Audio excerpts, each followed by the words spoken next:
Give everybody a chance to get on here.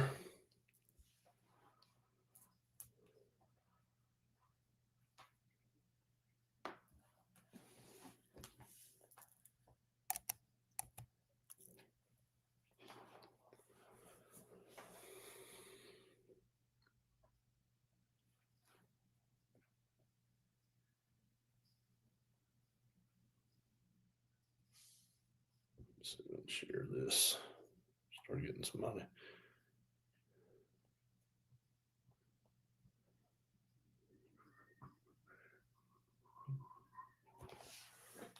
It's kind of odd to have a like and not anybody watching. Now we got somebody watching.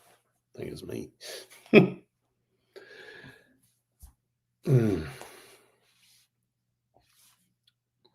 All right, some people jumping on, so we'll get started here in just a minute.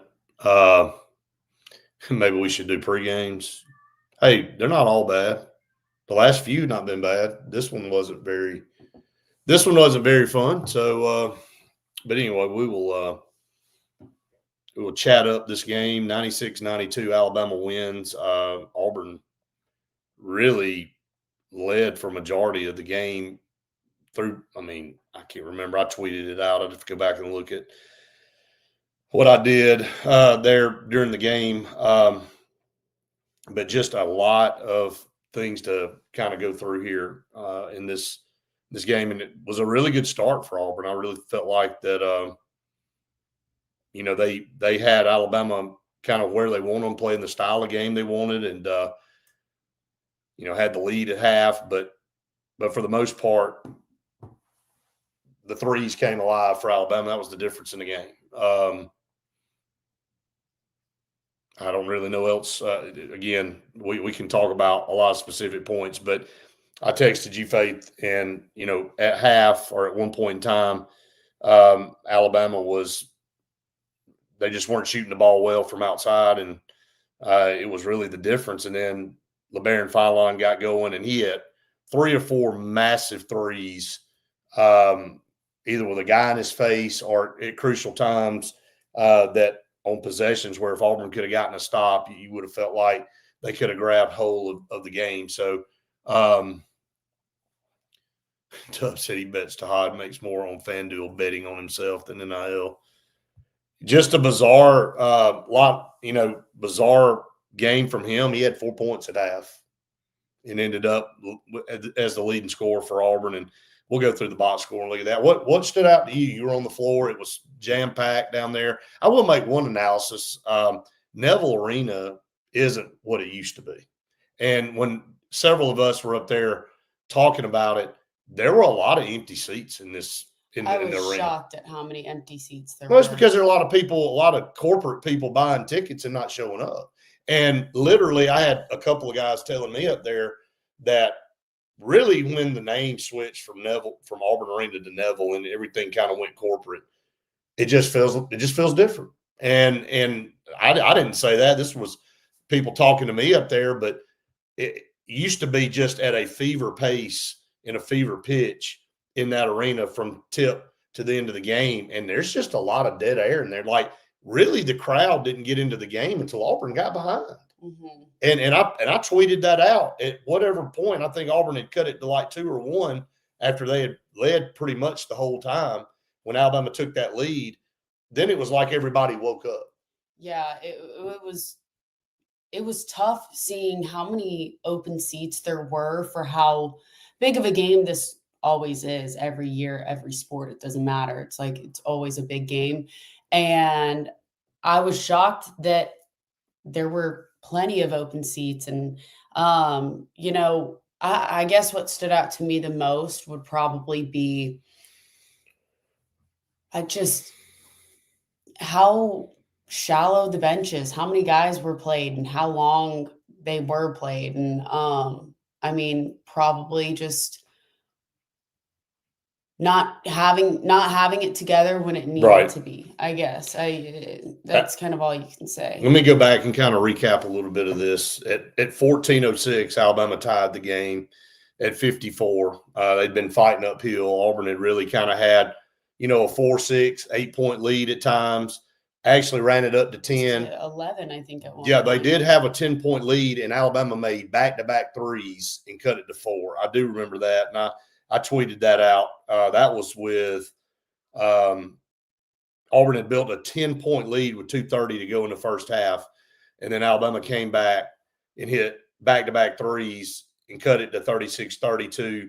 Auburn had a 41-37 lead at half, but you felt good about it. You felt like, hey, it was Auburn's game. They were making Alabama play their style. I mean, you look at that score, 41-37. The score ended up being 96-92.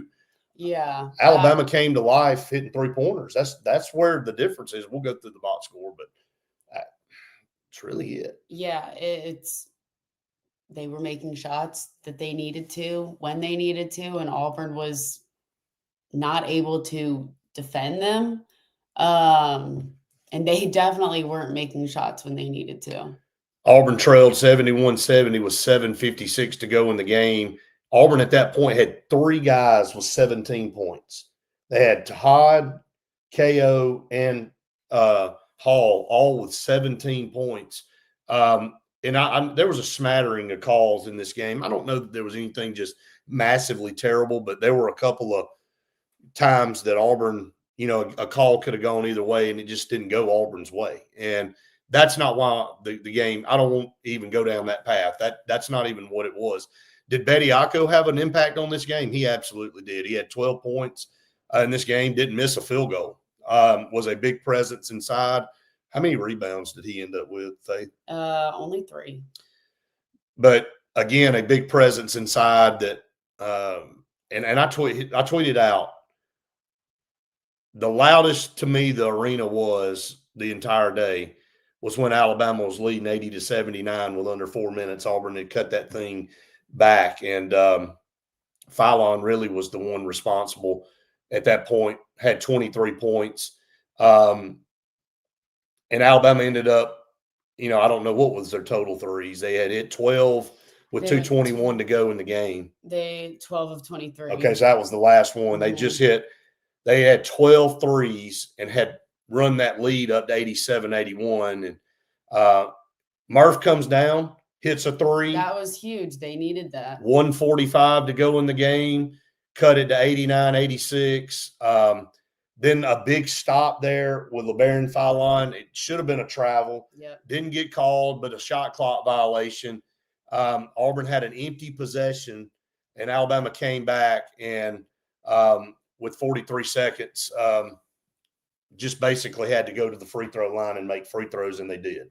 And Alabama gave Tahad a couple of drives to the basket there. Now, there was a foul there on one of Alabama's players on Blake, and gave Auburn the ball back there with 16 seconds to go. Yeah. And couldn't make the shot. And you make that shot, then okay, things could have been a little bit different. But we're going to get to all these comments, and we appreciate it. But I just wanted to kind of go back through my mental, and that's why I tweet during the game. If anybody wants to follow me, if you're not able to watch the game or whatever, I'm going to tweet that kind of high points and stuff throughout the game to kind of refresh my mental on that. Yeah. And you can follow me during the game on that. But there were key points, and you just felt like when Auburn gave that lead up, though, it was that's when you knew. The air was sucked out of the building. Yeah, it was, you knew. And I think that's what happens in a lot of Auburn sports, maybe, is that when, once Auburn gets ahead and whoever it is fights back, right, Auburn's done after that. I saw a lot of things I want to bring up to everybody. I don't know if they showed them on TV or not, but stuff that me and Faith saw. There's still a disconnect between Tahad and Stephen Pearl. I know Tahad ended up with 25 points, ended up with a great offensive night. There's still some defensive breakdowns. And right there at the end, when Tahad came off the floor, Stephen was really getting into Tahad. And just where I was, I couldn't tell what he was saying to him, but there were a lot of us up there with the media going, that's I don't know what's going on with that. And then Faith brought up the lack of bench. There's just not, and we sound like a broken record every week, but you just don't have a lot to pick from. I mean, most of those starting 5 are getting 34, 35, 36, 37 minutes per game. They don't get a chance to rest. So, a lot of this, Faith, is Alabama played 9 guys. The fatigue factor, if you've played basketball, know anything about this game, if you're a three-point shooter, dead legs, having to play intense defense, never letting up, and not being able to go and get a few minutes of a breather, it takes a toll. So I don't want to hear everybody's like, well, you got to find a way to get it done. It is a massive part of this game, being able to substitute and give some of your guys a breather. And Auburn's 5 and maybe 6, and Jovic's minutes have gone way down since that South Carolina game. He's not really getting a lot of minutes. It's really down to 5 people. Kevin Overton with 38 minutes tonight. And look at how he shot the ball from outside. If he's not hitting threes. Yeah, 4 of 7, and then from the 3, and then 5 of 10 inside. But 38 minutes. You're just asking. You're almost asking impossibility. And Ed said the same thing. We foul a lot at the end of the games because we're exhausted. And look, the last 5 minutes, LeBaron Fallon was like, give me the ball, clear out, let me take my guy to the basket. And I thought Auburn ended up actually doing a really good job of shutting him down and making him give the ball up a lot of times. But it was clear as a bell what their strategy was right there toward the end of that game. And I don't blame them. Because it's really the same story for Alabama as it is for Auburn. It's Keyshawn Hall or bust. It's LeBaron Fallon or bust for Alabama. And that's just the way it is. Was the hook and hold on Auburn early in the game? Did I think it was? I'm just going to tell you this. The Alabama guy sitting beside me and the other Auburn guys to my right all thought that was on Bediako. Even after the replay. And then it was reversed and called on, was it Elijah that was guilty of that? Elijah Freeman. I'm the way that I saw it was that Elijah was obviously had his hands back, but he went to try to get up to, I don't know if he was going to go play defense and get his hands up, but that's where. I think it was initially on Elijah, and then it ended up being on Bediako. Yeah. Because he had him looped over his chest. Yeah. And so, because Elijah was underneath.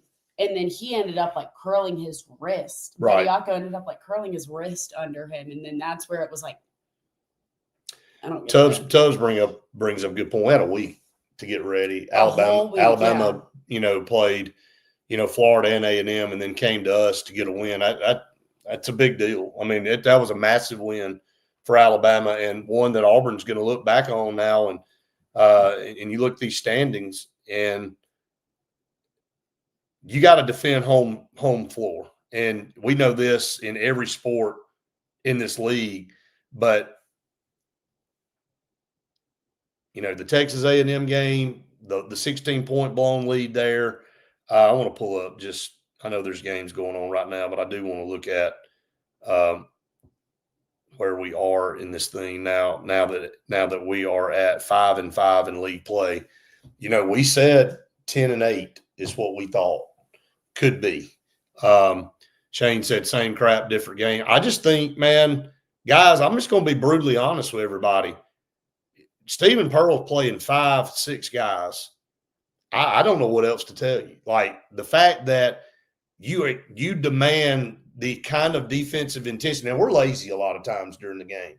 Keyshawn Hall's lazy on defense. For what he brings offensively, my phone blew up with people texting me going, Keyshawn Hall we got to have him offensively, but he gives up as much as he scores. And again, he's not the best defensive player. But that's the same thing with why Simon Walker isn't playing, right? Exactly. That he gives up too many points on defense to not be able to overcome that on offense. And so Jason said terrible. There's so many empty seats. Our son didn't bother to try to go because he couldn't count for days.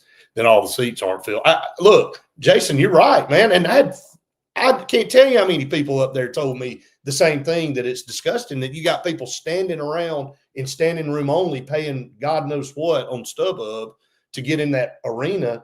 And then you look down and there's an array of scholarship seats empty. There's an array of all lower level seats empty. Auburn's losing its advantage in that arena. I'm not using that as an excuse for this game. It's just a reality. I even had somebody tell me, they said they need to have an 80% attendance policy with these season tickets, because or the Neville Arena doesn't mean you got to do it, but you need to give your ticket to somebody or sell it, and they need to scan it. And they need to have a button in one of those seats, because I'm telling you, if you came 3 years ago in Neville Arena and beyond up until now, the atmosphere is different. It's There's just no different, question. Faith. There's no question. I mean, I remember I couldn't even go when I was in Auburn, because I couldn't camp out. I couldn't wait and go wait 2 or 3 nights until going to the game. And so now people started camping out, I think, 2 days before on Thursday night. Yeah. And this is really the only game they've camped out for this year. Yeah, it's they used to be every game. Mm-hmm. And so, but I mean, Jason brings up a good point. His sons down here at Auburn would have loved to have been in here, but thought, well, man, I can't go camp out starting Thursday night and stay out here. I got class and stuff. I mean, but it just makes it crap. I mean, the arena is a smaller arena, and it's built strategically on purpose. But now when you don't fill up the seats, again, things become corporate.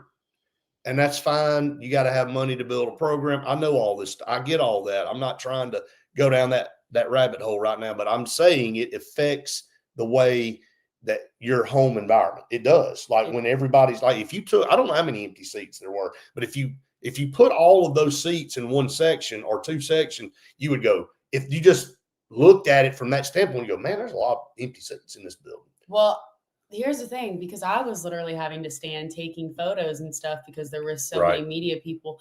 And I was looking at how many open seats there were, and I was like, how?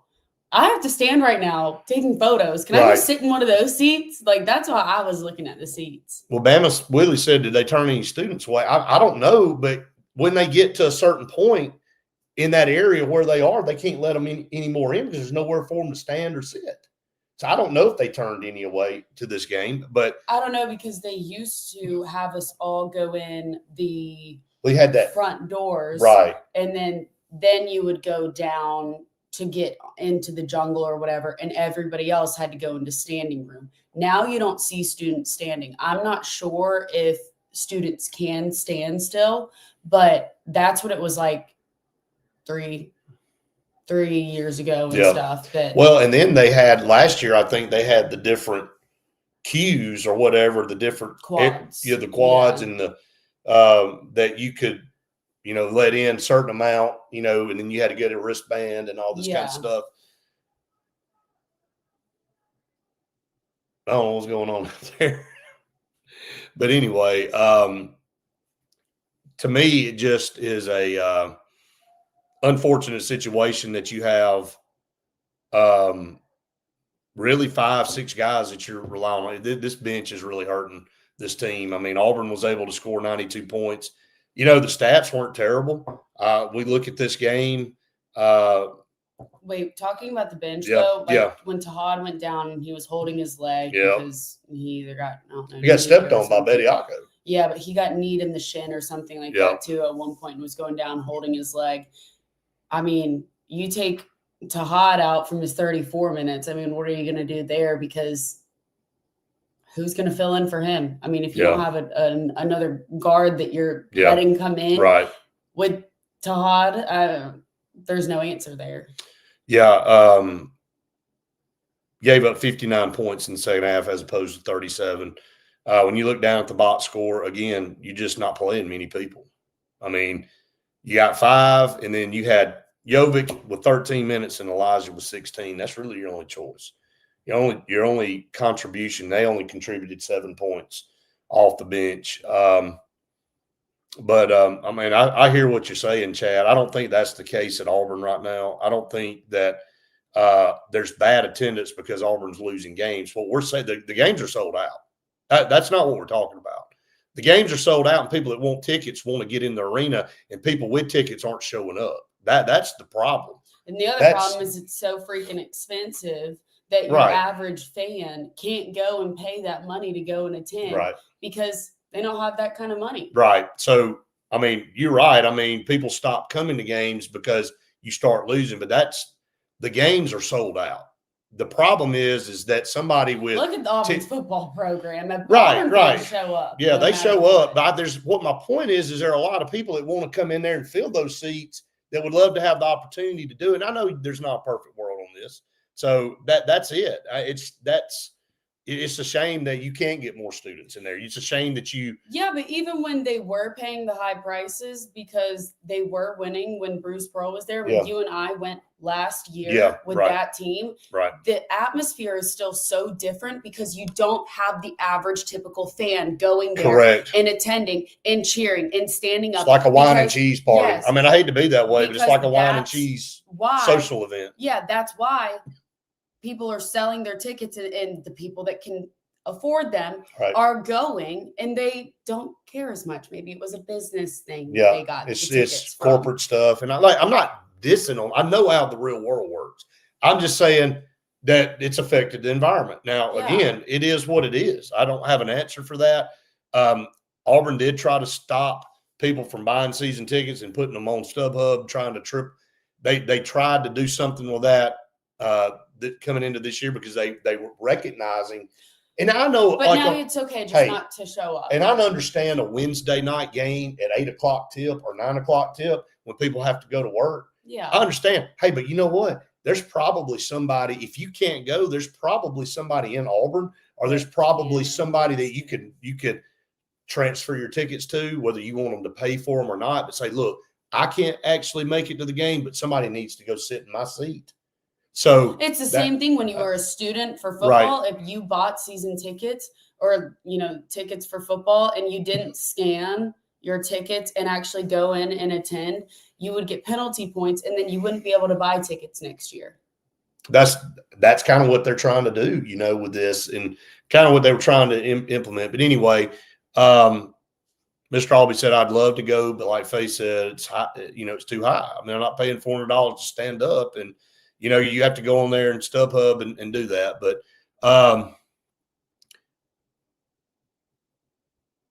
BJ W, again, hey, I also like there's other elements that we discussed up there in the media that I'm not going to dive into all that because it's really not relevant. But I'll tell you what is relevant. Relevant is PepperTree Steaks and Wine. PepperTree Steaks and Wine. They win every time. We win every time. Our post-game show brought to you by PepperTree Steaks and Wine. I'm going to kick it over to life itself. Let her tell you about how great everything is at PepperTree. Yeah, so PepperTree Steaks and Wine, they've got some of the most high-quality meat that you're going to be able to find in Montgomery and Auburn. High-grade, high-quality. They've got wines. All of their casseroles, love those too. Jeff in the back, he kills it every single time, no matter what. And they've got a lot of really good February deals and stuff going on, especially because it's Valentine's next weekend, and they've got a very, very good deal that you can do. You can get it cooked or you can get it uncooked. So make sure you check out PepperTree Steaks and Wine. But Brett, Auburn has struggled from the 3-point line for majority of the season. Sure. And tonight they went 32% and 9 of 28. Not as bad as it has been, but it's still, Keyshawn Hall went 1 for 6. I don't know what Alabama's 3-point total was at 12 at half. But they ended up with 12. I think at one time I looked down, they had 4, and it was like, man, struggling from outside. That is where their bread is buttered, and it's and again, you knew they were going to keep shooting threes, but their efficiency from out there, again, Auburn at one point in time, Alabama ended up only taking 23 threes as opposed to Auburn's 28. So Auburn kind of got into that mode of trying to fire up threes, and KO really was the guy. He and Taha, that's 7 of the 9 right there between those two. And Hall was struggling from outside, 1 of 6. He was fighting through a bunch of double teams and stuff. Alabama Pride popping on saying that SEC's a tough conference. And all, yeah, it is. But now you look at, I want to go through, and we'll keep talking about parts of this game. And that right on cue, BJ, is what I was going to go to. How many wins do you have to get into tournament play? That's the magic question. Auburn's got Vanderbilt coming in. Vanderbilt just lost to Oklahoma. I don't know. That's going to be hard at home. I mean, I don't care how you slice it, but Tuesday night, we'll be back here at Neville for that game. That's going to be a tough one. Then you got to go to Arkansas. So Auburn went on a 4-game winning streak. Now they're staring at. And Vanderbilt just lost tonight to Oklahoma by 1. Yeah, but again, Oklahoma was up big. I think they fought back, and I know it's a tough league, but I'm looking at this schedule now, and I'm not trying to be doom and gloom, but Vanderbilt going to be tough. Auburn got to go to Arkansas after Auburn annihilated them earlier. You don't think they're going to be trying to get that one back? Yeah. Then Auburn's got to go to Mississippi State, which Mississippi State's not very good, but you got to go on the road. And then you got Kentucky coming in a week from today, or actually not a week from today, in a couple of Saturdays. And then you got to go on the road to Oklahoma, which, like we've talked about, Oklahoma has been terrible all year, but they're the best 12-12 team I've ever seen. I mean, seriously, all these games they've been right there with a chance to win. Then you got Ole Miss coming in. LSU is your final home game on March the 3rd, which again, they're not very good either. But you know what? When you look up, they got the same amount of wins Auburn does. 14-8. We got 14. We're 14-9. Then you end on the road in Tuscaloosa. Not a very good stretch. No. I'm just saying, for 5 to 6 guys that you're having to rely on, this is not a really, really friendly finish to the SEC schedule. And you're sitting here at 5-5 with 8 games left. How many of those 8 do you think Auburn's going to win? And again, you got to get 5 of the 8 to get to 10 wins. Can Auburn win 5 of the last 8? They can beat Ole Miss at home. They can beat Oklahoma on the road, I think. They couldn't beat Mississippi State on the road and then LSU at home. That would give them 4. But again, a couple of those games are on the road. And again, it doesn't matter how bad a team is or what kind of season. It's hard to go on the road and win a game. It is. And this is just going to be a really hard schedule. And you've got to just think about now it's kind of mid-season where, right. All the wear and tear on your body for a lot of these guys is really coming out. And that's kind of what's worrying me going into the rest of this stretch of the schedule, because, been lucky to have not as quick turnarounds. Right. But once, the tournament starts, if Auburn if Auburn gets to, Auburn's sitting at overall right now 14-9. 5 more wins gets them to 19. And then you add 4 more losses in there. I don't know if that's good enough, guys. I'm just going to be honest with you. This is like not with A&M and Florida and Arkansas and some of these other, and Vanderbilt right now. I don't know how many teams get in the tournament from the SEC, but I think Auburn's now toward the bottom third. They're in the middle to bottom third. I don't know how it's going to end up, but the problem with all this to me is the depth. And I keep going back, and we'll stay up for about 5 to 7 more minutes here on the postgame show brought to you by PepperTree Steaks and Wine. But it was a tough loss. There's no other way to spin it. I think Nate Oates challenged his team after the Florida loss, and they have answered and responded with a win against Texas A&M and now a win on the road here in Auburn. And when you look at their schedule and what they got Ole Miss coming in, or they got to go to Ole Miss. Ole Miss is 11-12, and you would think they go win. South Carolina coming to their place. They're terrible. That's a win. Then Arkansas comes to Alabama. You got to like Alabama's chances at home there. Then they got LSU. Alabama's right opposite of what Auburn is. They got 4. Then Mississippi State at Alabama. They got 5. I would be shocked if they lost any of those 5. I would expect them to win all 5 of those games. And then they got to go on the road to Tennessee at the end of the month, and then they end with a road game at Georgia, which is not daunting at all by any stretch. And then they have Auburn coming in as the final game. I mean, Alabama is positioned themselves after that blowout loss to Florida in a really good to run the rest of this thing out and be right there at the top of this league. Yeah, Bama Willie said, "You think anything happens to Bediako the rest of the year if he No. gets ruled ineligible? It's got to be a blow." Well, if he got ruled ineligible, then you got to look at forfeits. I mean, if he gets ruled ineligible, and that's what the decision is, the question is, how long are they going to keep pushing this thing down the line? That's exactly right. I think if they didn't have an answer yesterday, and they're saying there's going to be an answer come Monday. Right. No, there's. Can you imagine the blow up and the fallout if they come back and they say, okay, he's but then ineligible. What are they going to? Are they going to do the same thing with European players? That's not the I guess the point that's going through the courts right now. It's right, but not about saying, the European. I know. I'm saying, like, is that going to be what know. comes next? I mean, should it? Probably. Like, I'm not a fan of any of this. I'm just going to be honest with you. I mean, all they're going to do is keep pushing, in my opinion, till the season's over. They're going to try to keep extending that temporary restraining for every 5 to, what is it, every 7 days, every 9 days? I don't know what it is.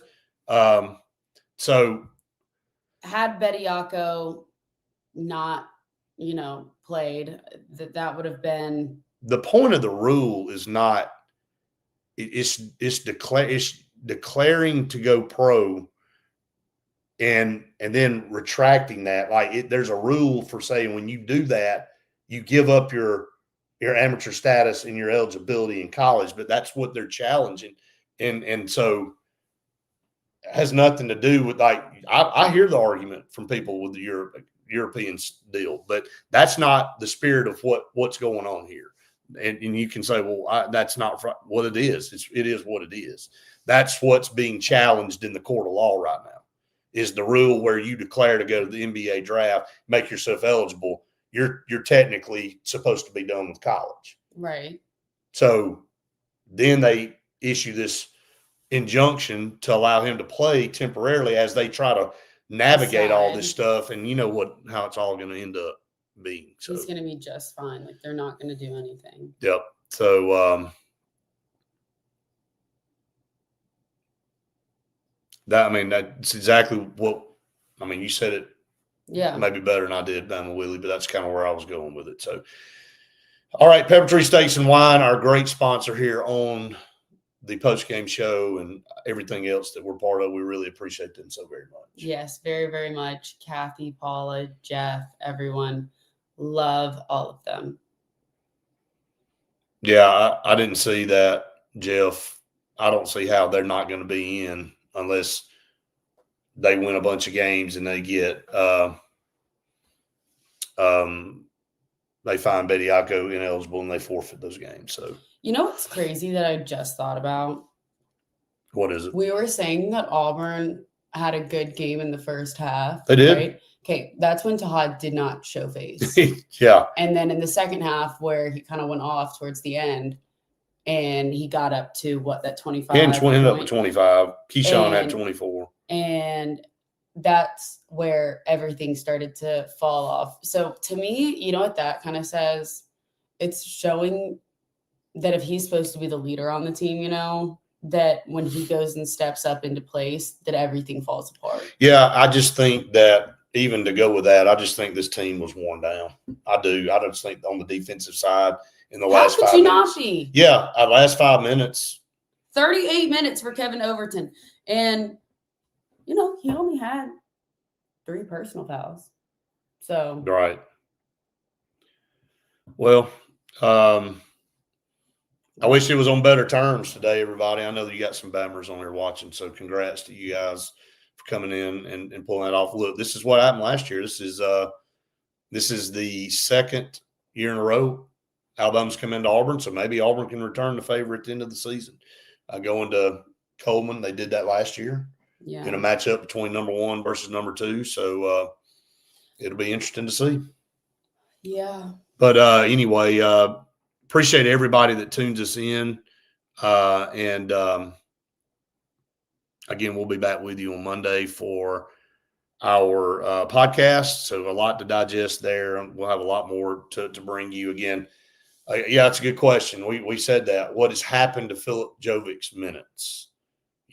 After that South Carolina game where he basically won the game, he had 23 points, and if he didn't have what's crazy is like we've said after a lot of these games that, if Jovic didn't have that night, or if Keyshawn Hall didn't have that night, the game would have been lost. And then the following game or something, they don't play the way that they have been. Right. It's just.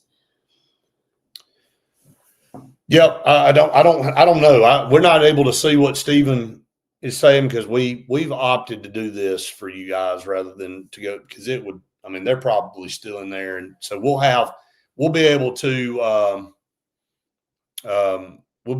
talk about that a lot more on Monday, the quotes that he had and his, I'm looking forward to seeing what he's saying right now, but he's got a tough task ahead of him with the lack of bench play and keeping these guys in the mix and keeping them healthy, keeping them motivated. I just want to know why you can't take anybody off the bench and what's happening. Like why? I hope somebody asks him about Magwood.